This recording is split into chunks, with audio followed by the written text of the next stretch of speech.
Bora continuar para falar mais do São Paulo. Juan Tressoldi é uma possibilidade real de jogar no São Paulo? A resposta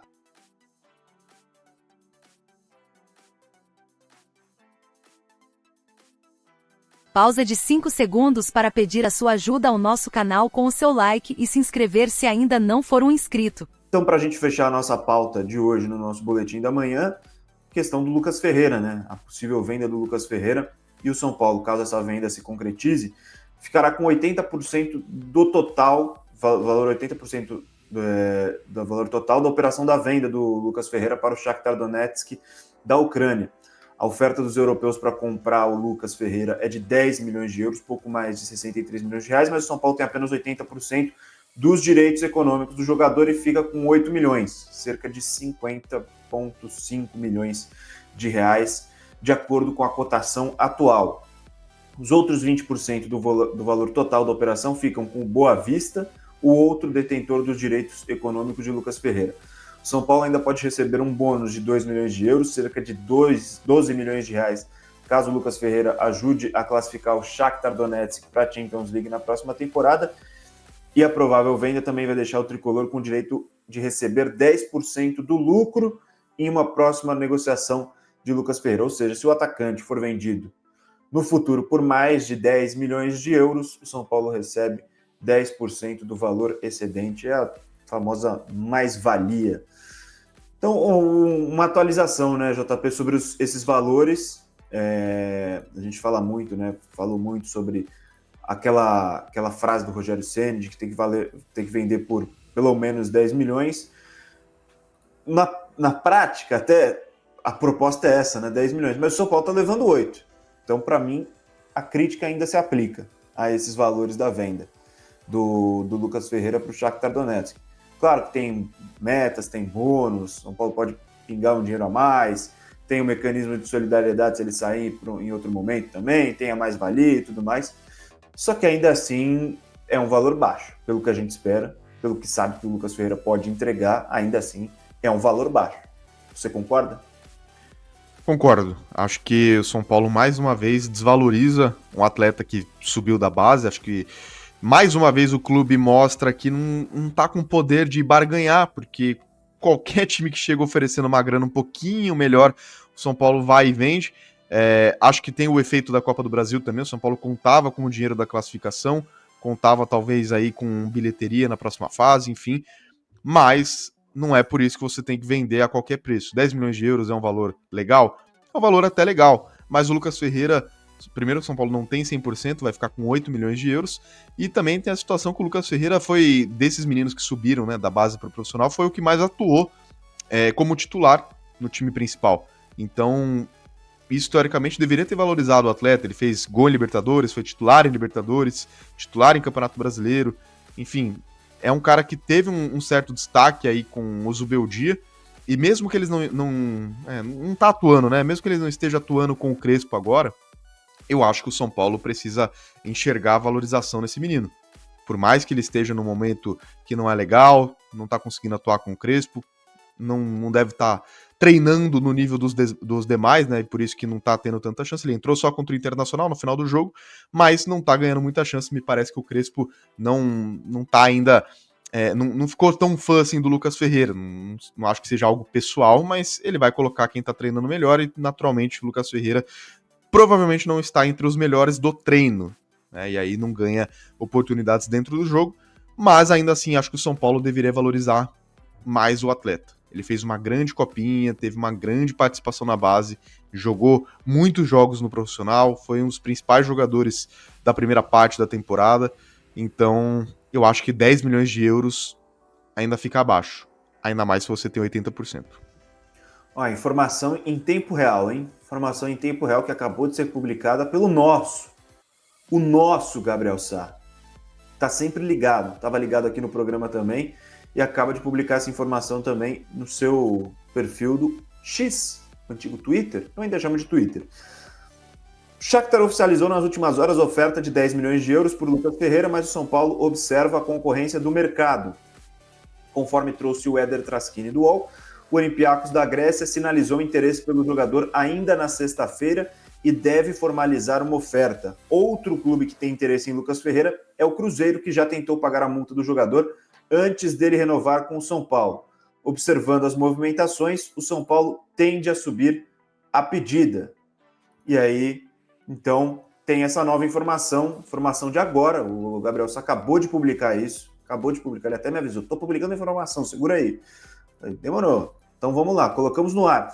E aí a novidade, então, com a disputa agora pelo Lucas Ferreira, né?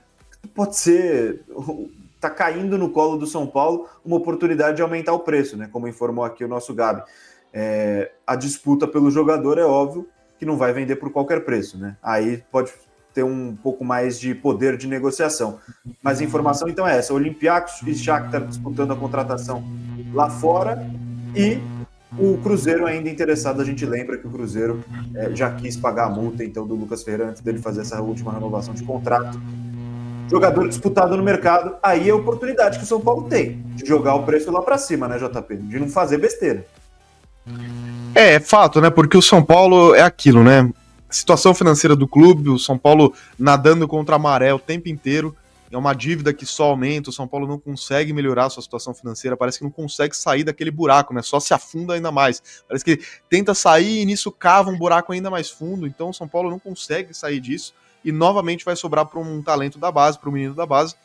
Mas se você vai vender, o técnico não quer utilizar, o jogador quer sair, enfim, o cara pelo menos venda por um preço melhor. E talvez essa concorrência tenha caído do céu aí para o São Paulo vender por um preço melhor, porque acredito que se não tivesse muita concorrência, o jogador teria sido vendido pela proposta inicial. Mas enfim, né, torcer para aumentar o preço, mas não acho que tem que vender para o mercado brasileiro, Boni. De forma alguma, vender para o Cruzeiro, que é um concorrente direto. O São Paulo não está mais na Copa do Brasil, o Cruzeiro não está na Libertadores e o São Paulo não vai ser campeão brasileiro, mas ainda assim é um concorrente do futebol brasileiro. Não acho que o São Paulo tem que negociar nenhum desses talentos para o mercado local. Acho que se for para vender para o Cruzeiro é melhor segurar o atleta aí e esperar uma proposta melhor europeia ao final da temporada. Não acho que tem que vender ele para o mercado brasileiro. Mas creio eu que vai ficar realmente entre Olympiacos e Shakhtar. A tendência é que ele seja vendido sim, não acredito na continuidade dele no São Paulo não. Eu acho, se for para vender, que não seja para o mercado brasileiro, que não seja para reforçar um rival, né, um concorrente aí dentro do mercado nacional, que seja então ou para o Olympiacos ou para o Shakhtar. Não pode vender para o time brasileiro. Fala nação! A Foot Fanatics é uma loja completa de camisas e artigos do São Paulo, e agora é parceira oficial do canal Família Tricolor News. No site você encontra os últimos lançamentos, camisas históricas, agasalhos, bonés, garrafas e tudo que um verdadeiro São Paulino precisa para mostrar orgulho de ser tricolor. Não perca mais tempo em adquirir produtos de qualidade e ainda ajudar o seu time do coração. Clique agora no link abaixo ou aponte a câmera do seu celular para o QR Code ao lado e mostre o seu amor pelo maior clube do Brasil. E aí, João Pedro, ainda tem essa questão que o Coutinho lembrou das lesões, né? Perdeu o Arboleda, que está sem previsão de retorno, tem o Wendel também que se machucou. Como é que tá esse refis do São Paulo aí, que é sempre um problema, embora o Crespo reclame um pouco menos que o Zubeldia reclamava, né? Com certeza. O Arboleda saiu lesionado como o Coutinho, saiu com dores na coxa esquerda, na verdade, fez exames de imagem e foi diagnosticada uma lesão no músculo reto femoral da coxa esquerda. Não há uma previsão de retorno, mas a gente imagina que o Arboleda vai perder aí pelo menos 2, 3 semanas de trabalho. É bem verdade que o Wendel voltou a fazer trabalhos no campo, mas ainda uma pequena corrida, tá longe do retorno, deve ficar aí cerca de mais 1, 2, 3 semaninhas de fora. O Crespo não reclama tanto, teve o retorno do Lucas agora, o Oscar ainda não há previsão de retorno também, não está treinando com o grupo. Então, dos jogadores tidos como principais, tem esse retorno do Lucas que a gente comentou aqui agora há pouco, mas perde um jogador importante, um pilar da zaga. E tem um problema maior ainda nesse setor, que o Crespo costuma escalar o time com 3 zagueiros e agora ele só tem 3 zagueiros disponíveis no elenco, né? Então talvez ele tenha que pensar em alguma improvisação, porque duvido muito que ele vá mudar o esquema tático que vem dando tão certo assim. E aí, para além das lesões, o São Paulo também está se movimentando no mercado, mas mais para saídas do que para chegadas, né, Camila? Tem uma negociação em andamento com o Shakhtar Donetsk. O Shakhtar Donetsk tem a intenção de contratar o Lucas Ferreira. ponta ali, atacante pela direita, fez uma proposta, né, de 10 milhões de euros. O São Paulo tem 80% do jogador, então ficaria aí com cerca de 8 milhões de euros pela transação. O Henrique Carmo, que é outro ponto oriundo da base, tem o interesse, atrai o interesse do PSV da Holanda por um empréstimo. O São Paulo ainda discute questões do valor do preço fixado aí para ele no fim desse empréstimo. Então, são mais desfalques e saídas do que chegadas, até porque, pensando em Libertadores, Camila, pensando adiante, o São Paulo tinha até às 18 horas dessa sexta-feira para inscrever algum novo jogador, trocar algum jogador da lista dos 50 inscritos, e isso não foi feito. Então, para as oitavas de final, o São Paulo vai com o mesmo elenco que foi inscrito no começo do ano. É importante lembrar dessa questão financeira que o João Pedro traz, porque vocês ficam aí falando de futebol, o pessoal do financeiro de São Paulo está preocupado com os 5 milhões que não entraram na conta, né? Porque a Copa do Brasil, ela tem um peso financeiro também muito importante para os clubes e que algumas vezes pode resultar em vendas de jogadores, enfim, outros tipos de negociações que talvez pudessem ser administradas de outra forma. Enfim, São Paulo não tinha como previsão orçamentária ser eliminado nas oitavas de final da Copa do Brasil, então tem prejuízo na receita. Eu acho que tá o erro na previsão, ter pensado e não é só que de São Paulo, não. Tô falando de vários qualquer clubes clube que fazem previsões mais otimistas. Como é que você vai controlar o que vai acontecer numa competição que é sorteio? Você não sabe quem você vai enfrentar nas oitavas de final. Aí você vai contar que você vai chegar às quartas de final? O orçamento nunca pode ser otimista. A previsão, exatamente. Eu também, o pouco que eu sei sobre isso, eu aprendi exatamente isso. Você tem que ter o máximo de conservadorismo para você não acontecer o que pode estar acontecendo. Você pega o desprevenido, contar com dinheiro que você não tem certeza que ele vai vir para você. E, repito, não é só o São Paulo. Vamos falar do Flamengo, que é o maior orçamento do país? Passou pela mesma questão. A previsão era chegar depois das oitavas de final. Como é que você sabe, cara? Você vai chegar. Pode acontecer uma expulsão como essa. A bola, o cara chuta do meio da rua, desvia alguém, entra, tu perde um jogo. Não dá para prever isso. Infelizmente não tem como. E aí, pensando do ponto de vista do time, o João falou das lesões, por exemplo, né, do Arboleda, que a gente citou aqui, e de jogadores que estão fora da opção do Crespo, acho que a maior preocupação é que ele traz em relação ao número até de zagueiros, né? Não é nem uma questão só de pensar em qualidade técnica, em opções mesmo. Ele tem as 3 opções que ele vai escalar, provavelmente amanhã, contra o Vitória, e fica sem opções ali para o banco, como o João Pedro pensou. Vai ter que improvisar, porque eu também não acredito, Raed, que o Crespo pense em mudar a maneira de jogar por conta da carência desse setor. Aí fica na conta do planejamento do Zubeldia. O Zubeldia pensava o São Paulo de uma maneira, fez um planejamento de contratações no início da temporada e não privilegiou o sistema defensivo com mais zagueiros, porque ele pensava numa linha com 4 jogadores e não com 3 zagueiros, né? Estou dando uma olhada aqui no elenco do São Paulo, vendo se poderia ter algum jogador que poderia... Negruti é volante. Mas já foi zagueiro na base, mas hoje é volante. O São Paulo ele não tem nas divisões de base ali, no sub-20, no sub-17, jogadores de destaque para a função também. Pode ser que ele reposicione um dos volantes ali para fazer um zagueiro central, não com necessidade de fazer a saída pelos lados do campo. São opções, né? Mas assim... cai na conta de um planejamento com outro técnico, e isso aí acontece demais também no futebol brasileiro.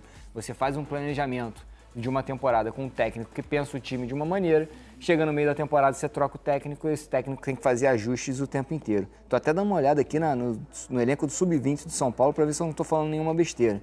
Mas existem jogadores que poderiam suprir e permanecerem no banco. Por exemplo, estou vendo aqui Lucas Lois, é um zagueiro que... tem até passagem por seleção, né? Convocação não para torneios, mas para preparação de seleção, poderia ir para o banco de São Paulo. Mas não imagino que esteja pronto para atuar num time profissional no Campeonato Brasileiro. Você tem hoje pelo menos os 2 laterais que têm jogado pelo São Paulo, são pontas, né? Não dá nem para pensar em Cédric e Enzo Dias jogando na zaga, que são também improvisações mais comuns, né? Laterais que podem fazer uma linha de 3 defensiva. Acho que o Cédric ainda... resguarda características mais defensivas, mas para jogar como zagueiro, sinceramente, também não vejo algumas características dele de zagueiro, de fato. O Zubeldia até chega a jogar com 3 zagueiros quando o São Paulo fica com muitos desfalques, né? O Ferrarese chega a jogar como terceiro zagueiro, em alguns jogos joga como lateral, de fato. Sim. O Ferrarese que é zagueiro de origem, mas jogando como lateral. E tem jogo que é, de fato, 3 zagueiros. joga com 3 zagueiros de fato. Mas realmente foi um erro de formação de elenco, de planejamento mesmo. São poucos zagueiros. A gente pega pra pensar assim, a não ser que alguém tenha sido vendido, né? O João pode me ajudar aí, mas o começo da temporada com a Arboleda, Alan Franco. O Juan Tressoldi, né? O Juan Tressoldi, ele tá lesionado ou ele foi vendido, o João? Eu não sei se nem estava emprestado. E o João tá mudo. Não estamos ouvindo o João, mas acho que é empréstimo, né, João? Isso.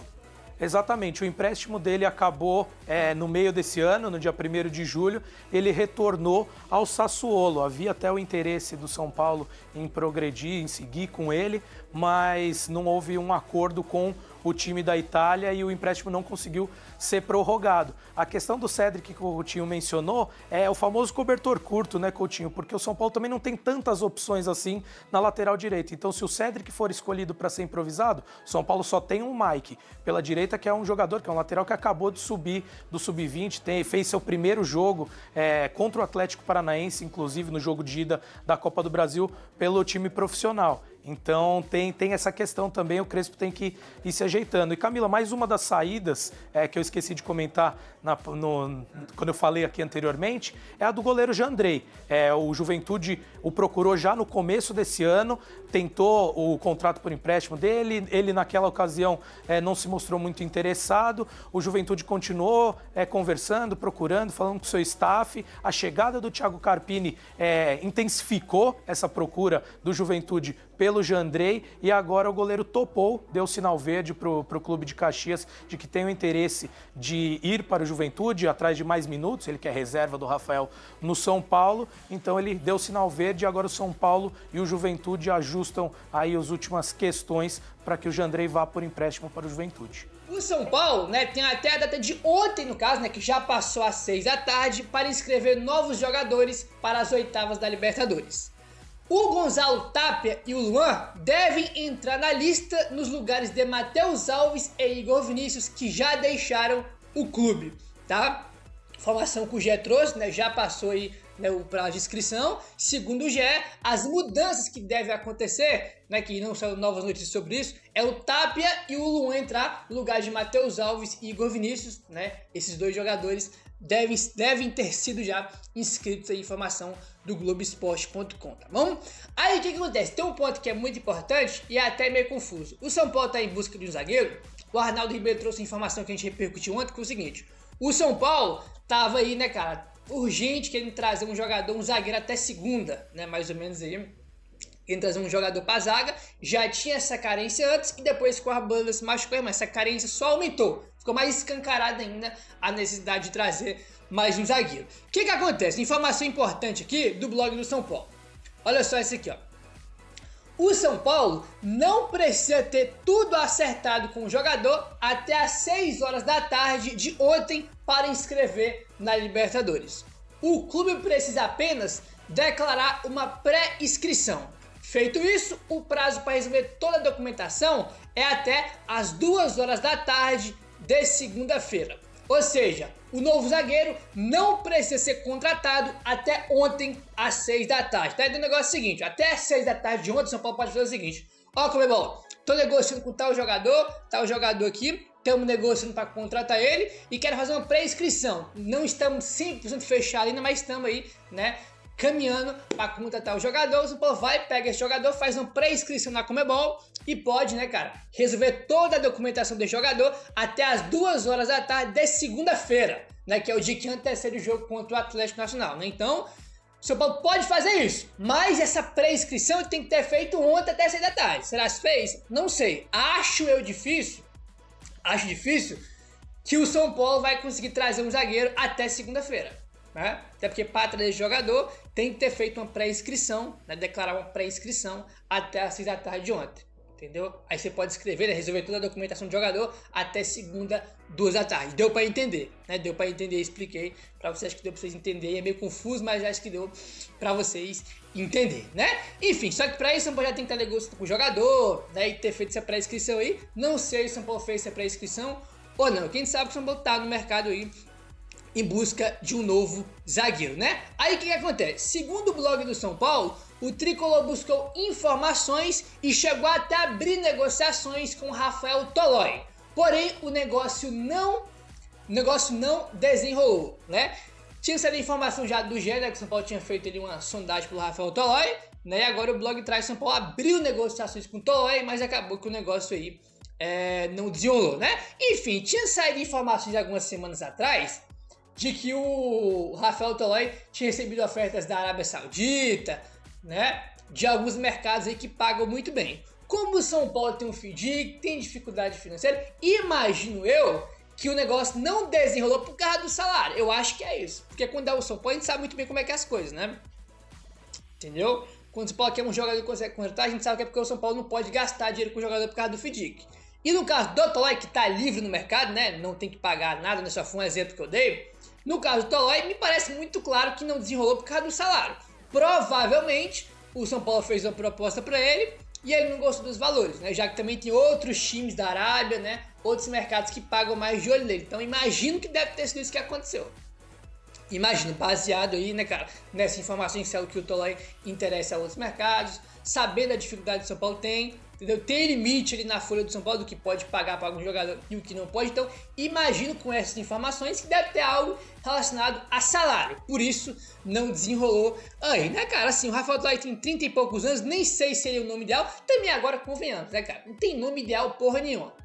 Tá ligado? Por que acabou tendo nome ideal? Não tem nome ideal porque o São Paulo só tem 3 zagueiros, o Juan foi embora, o Arboleda se machucou, só tem 3 no momento, entendeu? E o São Paulo tá no mercado em busca de um zagueiro urgente pra trazer pra ontem. Então, tipo assim, quando você vai nas pressas, irmão, você vai pagar um salário pra um jogador que pode ser mais caro agora, porque o São Paulo precisa fechar urgente, né, por causa da necessidade aí. Então, quando você vai no mercado na urgência de última hora, tudo fica mais caro. Na verdade, na vida é assim, né? E no futebol é diferente. Você vão querer fazer algum negócio na correria, é óbvio que você não vai fazer o melhor negócio possível. Então não tem como nem imaginar um zagueiro ideal agora.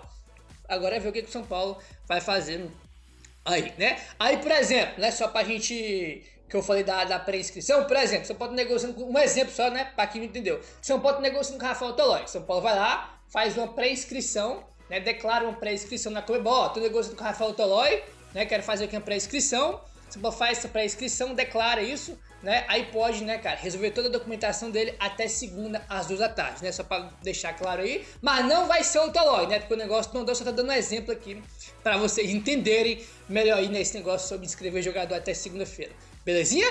Enfim, Tolói já jogou pelo São Paulo, acho bom zagueiro, jogou na Itália, né, jogou também na seleção da seleção italiana aí.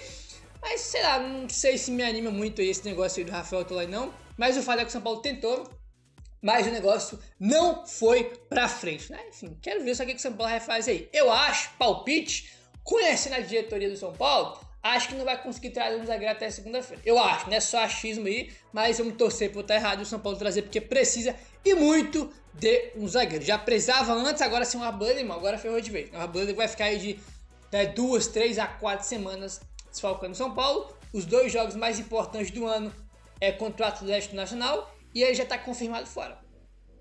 Então, bastante. Bora continuar para falar mais do São Paulo. Juan Tressoldi é uma possibilidade real de jogar no São Paulo? A resposta é não. Por mais que haja o interesse da parte da diretoria e do departamento de futebol do São Paulo de contar com o zagueiro, foi uma negativa por parte do seu staff. A diretoria tricolor procurou o jogador nas últimas semanas, ali nos últimos dias, para falar a verdade, até nas últimas horas. Após a lesão ali do Arboleda, ainda nos vestiários da Arena da Baixada, todo mundo já sabia que a lesão do Arboleda não era das mais simples, não era somente uma dor que poderia tirá-lo da partida contra o Vitória, e sim que era algo que poderia levar algumas semanas, e a gente já conversou aqui no canal de que a previsão de retorno do Arboleda é de 2 a 4 semanas. Por conta disso, já na manhã de quinta-feira, o São Paulo já começou a procurar novos zagueiros no mercado. A preferência seriam de zagueiros que estão livres no mercado. E aí a diretoria, pensando nessa possibilidade, foi buscar mais informações sobre o Juan, acenando com uma possibilidade de um empréstimo com opção de compra até o meio do ano que vem, até porque se apegando ao fato do jogador ser um atleta que estava há pouco tempo no clube, um jogador que não precisaria de uma adaptação, que criou um vínculo legal ali com o elenco, com a própria instituição. Só que aí essas conversas não avançaram. O Juan está procurando um novo clube no futebol brasileiro. Existe uma expectativa dele fechar com uma equipe brasileira nas próximas horas ou no máximo dias. A saída do Juan não foi das melhores, tá? A gente tem a informação de que o Juan e o seu staff fizeram absolutamente de tudo para a permanência do zagueiro no São Paulo. Conseguiram a liberação por parte do Sassuolo, só restava a diretoria do São Paulo fechar o contrato, só que de última hora, por uma decisão que não foi informada ao certo e ao claro para o Juan e seu staff, o São Paulo definiu pela não permanência do Juan, e aí por conta disso, dessa situação acabar não sendo positiva, essa saída não sendo tão positiva assim, o Juan não se tornará reforço do São Paulo para a sequência da temporada do São Paulo, que busca ainda um novo zagueiro no mercado. Se aprovaria a volta do zagueiro Juan Tressoldi nessas condições por um empréstimo de uma temporada somente com uma opção de compra e não obrigação? Deixe aí nos comentários. O São Paulo deixou claro que contratar um novo lateral direito é a prioridade máxima no mercado de transferências aberto até o dia 2 de setembro. A missão não será fácil, já que o clube está em uma condição financeira complicada. O elenco conta com Cédric Soares, de 33 anos, titular absoluto tanto sob o comando de Luiz Zubeldia quanto de Hernan Crespo, mas muito questionado pela torcida. Recentemente o jovem Mike, de 20 anos, se recuperou de uma lesão muscular e fez sua estreia com o time principal na vitória por 2-1 contra o Atlético Paranaense no Morumbi pela ida das oitavas de final da Copa do Brasil. Apesar da busca no mercado, existe outro nome que pode brigar pela lateral direita no São Paulo. Trata-se de Igor Felisberto, considerado uma das grandes joias das categorias de base de Cotia nos últimos anos. Por sinal, o São Paulino foi convocado para defender a seleção brasileira sub-20 na próxima data FIFA e se apresentou em Guarulhos na última segunda-feira. A amarelinha entrou em campo diante do Paraguai na última sexta em Assunção e voltará aos gramados nesta segunda, dia 11. Os duelos são preparatórios para a Copa do Mundo da categoria, que acontecerá no Chile entre os dias 27 de setembro e 19 de outubro. Peça importante da equipe, Igor Felisberto deve ser mantido entre os convocados. Importante destacar que o jovem do São Paulo é presença antiga nas seleções de base do Brasil e venceu a Cascai Liso Cup Sub-17. É tratado como uma das grandes promessas de Cotia que pode ganhar chances com Crespo. O lateral renovou recentemente seu contrato com o São Paulo até março de 2029. E aí, torcedor, você acha que Crespo deveria dar chances a Igor Felisberto no elenco principal? Comente aqui embaixo a sua opinião. Fala, nação! A Fut Fanatics é uma loja completa de camisas e artigos do São Paulo, e agora é parceira oficial do canal Família Tricolor News. No site você encontra os últimos lançamentos, camisas históricas, agasalhos, bonés, garrafas e tudo que um verdadeiro São Paulino precisa para mostrar orgulho de ser tricolor. Não perca mais tempo em adquirir produtos de qualidade e ainda ajudar o seu time do coração. Clique agora no link abaixo ou aponte a câmera do seu celular para o QR Code ao lado e mostre o seu amor pelo maior clube do Brasil.